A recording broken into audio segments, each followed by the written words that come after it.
Hola, estar juntos es un privilegio para mí. Espero que lo sea también para ustedes. Sobre todo porque estamos juntos para leer la Biblia, la palabra de Dios, para ser parte de este proyecto mundial, reavivados por su palabra.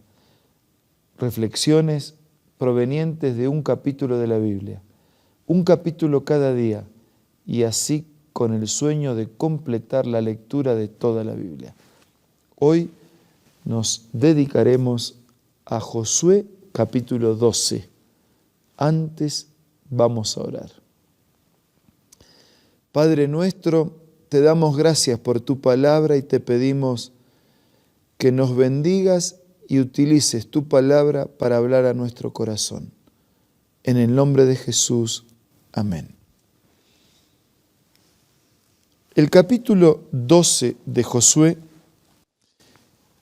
es un capítulo histórico que narra detalles que tal vez usted piense no son relevantes para mí.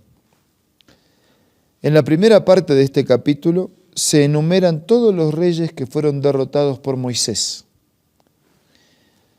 Y en la segunda y última parte del capítulo se enumeran todos los reyes que fueron derrotados por Josué. Y termina diciendo que los reyes derrotados por Josué fueron en total 31 reyes. Y uno podría decir, ¿y qué relevante es para mí que me cuente aquí que Moisés derrotó a estos reyes y que Josué derrotó a tales otros reyes? Bueno, es una manera de recordar y de documentar históricamente las cosas que acontecieron en la conquista de aquellas tierras. Es una manera de documentar que lo que Dios había prometido, que el pueblo conquistaría esa tierra, realmente se cumplió. Es la estadística, es el registro, es la documentación del cumplimiento de la promesa de Dios. Pero detrás de estos reyes vencidos y detrás de estos vencedores y vencidos, aparece toda la lista son de vencidos. Solamente invoca a Josué y a Moisés como vencedores. Detrás de Josué y de Moisés como vencedores está Dios. Así que en el fondo del listado tenemos un Dios venciendo a muchos reyes, un rey venciendo a muchos reyes. Detrás de ese rey está Dios, y detrás de esos reyes están los dioses de esos reyes, los fabricados con su mano, con su imaginación, con su inventiva, dioses hechos con las manos, de los que después el profeta Isaías iba a apelar a nuestra razón diciendo, no son dioses los que se hacen con nuestras manos. Detrás de todo esto está la lucha del bien y del mal, del Dios y de los dioses que pretenden ser dioses, pero que no lo son. Después los evangelios van a graficar esta lucha como dos caminos, un camino ancho y un camino angosto. Un camino ancho con una puerta ancha y un camino angosto con una puerta estrecha. En el camino ancho cada uno hace lo que quiere, se vive como quiere sin rendirle cuenta a nadie y cada uno tiene el Dios que quiere. Hay una infinidad de dioses y hay una infinidad de maneras. En el camino angosto hay un solo Dios, hay una voluntad y una palabra expresada por Dios que debe ser seguida con fidelidad. Este es un capítulo de conquistas, de derrotas y de victoria. Este es un camino de reyes y de rey. Este es un capítulo de camino ancho y de camino angosto, de obediencia y de desobediencia, de fidelidad y de infidelidad, del creyente en Dios y de aquel que no confía en Dios. Este es un capítulo de desesperanza y esperanza. Este es un capítulo de herencia o de pérdidas. Esta historia se repite en nuestros días.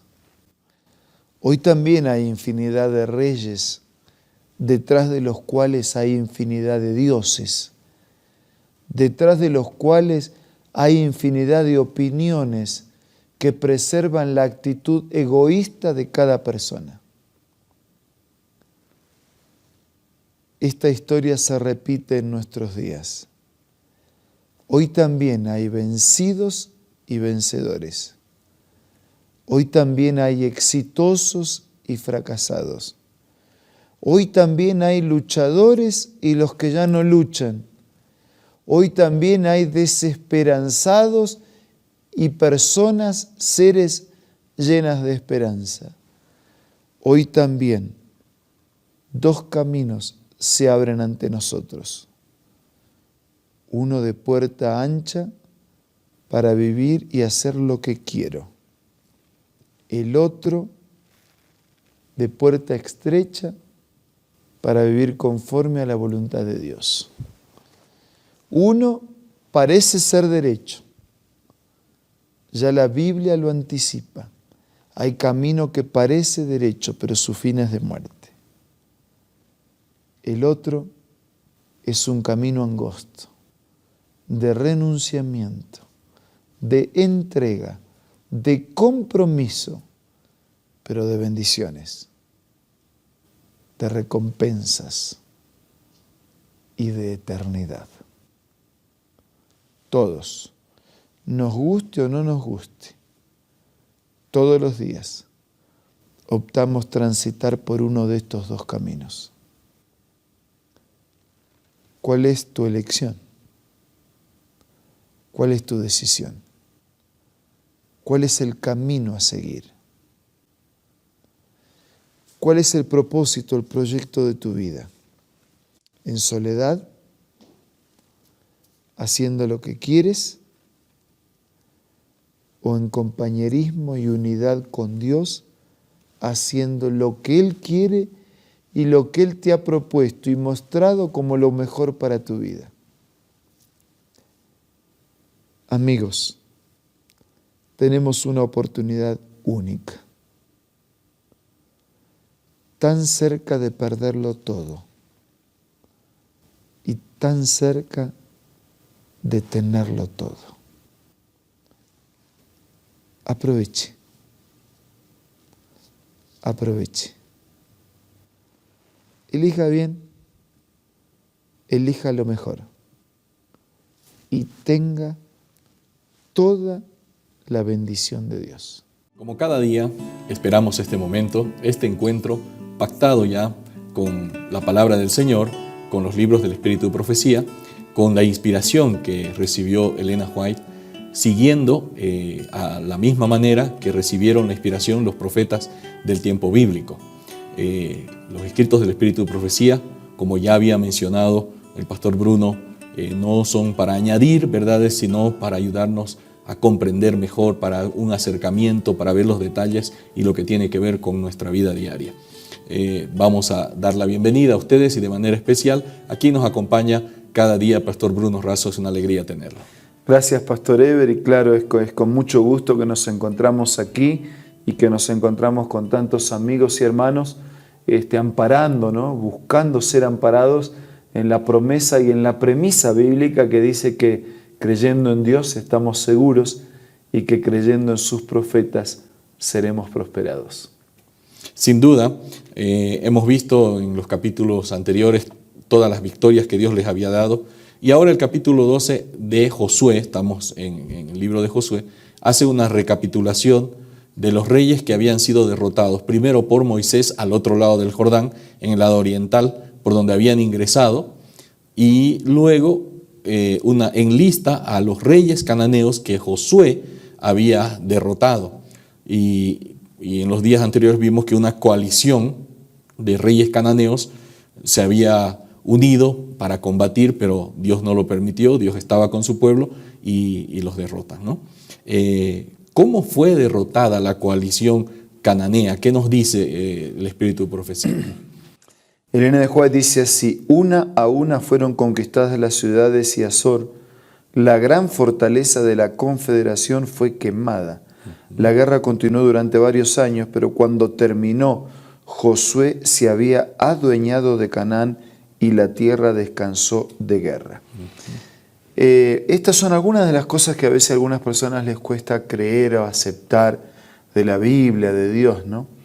Porque en realidad Dios no es el inventor de las guerras. Claro. La guerra es el resultado del pecado, y el pecado fue el invento de la criatura y no del creador. Dios creó una vida santa, una vida perfecta y una vida para siempre. Pero la criatura se separó del creador. Y eso es lo que la Biblia llama como pecado. Y ahí empezó todo la triste historia de la humanidad, que incluye sus guerras. Es la historia del pecado y de sus consecuencias. Es la historia de la inventiva humana. Entonces, cuando aparece aquí que Dios está como propiciando, o sea, Dios no inventó las guerras, pero a veces Él utilizó los mismos recursos que el ser humano había establecido como consecuencia de sus pecados para terminar con el pecado, ¿no? Para cumplir sus promesas de darle a sus hijos una vida sin guerra y una vida en paz. Entonces, fue por el poder de Dios que pudieron ser expulsados, vencidos esos enemigos, esas ciudades que eran fortalezas del mal. Y uno dice, pero ¿y cómo Dios termina destruyendo? Y sí, Dios, el médico cuando tiene que sacar un pedazo, no, está sacando lo malo para preservar la vida. Y Dios a veces ha tenido que actuar, extirpando el tumor del pecado para preservar la vida. Es lo que el profeta va a llamar como la extraña obra de Dios, la ira de Dios, que en realidad es la justicia de Dios, y que en algún momento va a ser definitiva, porque estos son hechos aislados, regionales, momentáneos. Pero hoy la gente dice, ¿y Dios cuándo va a hacer justicia? O sea, por un lado, queremos que Dios haga justicia, que termine con el mal, y después nos molestamos cuando Él termina con el mal. Pero un día Él va a terminar definitivamente con el mal. Será la última cirugía, será el último tumor a ser extirpado, los últimos tumores, para que el cuerpo quede transformado, hecho nuevo y sea permanente y para siempre. Sin duda, pastor, y realmente vemos que este proceso no es de la noche a la mañana.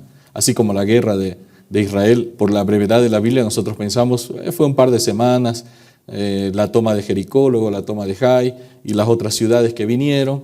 Pareciera una cosa de semanas o meses, pero nos aclara el Espíritu de Profecía que fueron varios años, dice, ¿no? Y la tierra descansó de la guerra. Aunque la frase, la tierra descansó de la guerra, queda una pregunta: ¿fueron todos los cananeos completamente despojados de la tierra, desalojados del territorio de Palestina? Hay un concepto bíblico, ¿no?, que se repite a lo largo de la historia, y es que Dios es grande en misericordia, que es lento para la ira, claro, para la justicia, pero es grande en benignidad y en misericordia. ¿Por qué?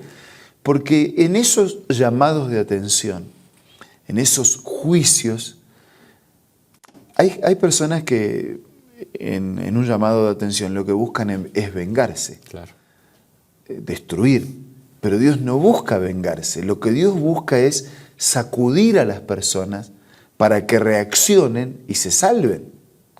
Eso es lo que Dios busca. Sí, que Es lo mismo que un médico hace cuando trata de golpear, de cortar, de sacar algo para preservar la vida. Entonces, Dios primero amonesta, primero habla, espera, y después a veces tiene que sacudirnos un poquito más fuerte. ¿Pero con qué? Con el objetivo de salvarnos. Sin duda. Llegará el día en que ya el juicio de Dios no es de advertencia, ya será un juicio de sentencia. Pero antes de ese juicio de sentencia, Dios tiene juicios de advertencia. Entonces por eso dice así: pero a pesar de que habían sido quebrantado el poderío de los cananeos, estos no fueron completamente despojados. Ahí está, Dios sacude, pero sacude para dar una oportunidad. Claro. Hacia el oeste los filisteos seguían poseyendo una llanura fértil a lo largo de la costa, mientras que al norte de ellos estaba el territorio de los sidonios. Estos tenían también el Líbano, y por el sur hacia Egipto la tierra seguía ocupada por los enemigos de Israel. Así que para Israel y aún para los enemigos procuraban advertir, evitar situaciones hacia el futuro, y buscaban definidamente salvar. Eso es lo que Dios siempre procura en la vida de sus hijos, ¿no? En cierto sentido estaba queriendo dar una oportunidad más a los cananeos para ver si definitivamente miraban el poder de Dios, el poder del Dios de Israel, y decían, bueno, nos conviene formar parte de este pueblo. Es que Dios, seríamos extremadamente injustos con Dios si pensamos que Él se complace con el sufrimiento de la gente. Claro. Insisto, el pecado no lo originó Dios, lo originamos nosotros al separarnos de Dios. Unidos a Dios hay vida, porque la vida es de Dios. Separados de Dios no hay vida. Por eso la persona enferma, y finalmente muere, claro, separado de Dios. Entonces, Dios no fue el autor del sufrimiento.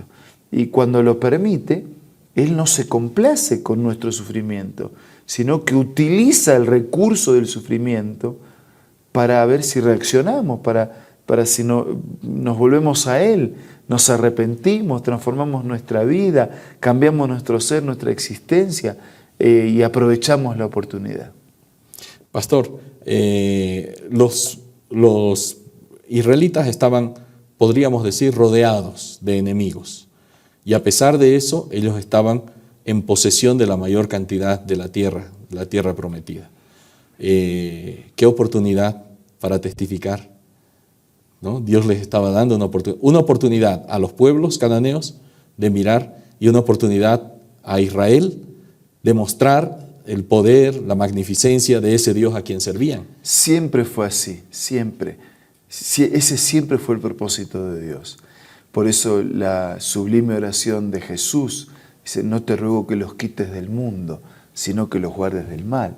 Si Dios hubiese querido, hubiese separado ya a sus hijos. ¿Por qué? Claro. ¿Por qué todavía tenemos que estar mezclados con el mal? Porque hay una tarea que hacer, hay una misión que cumplir.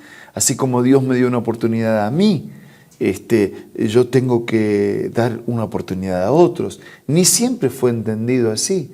Hay historias clásicas en la Biblia.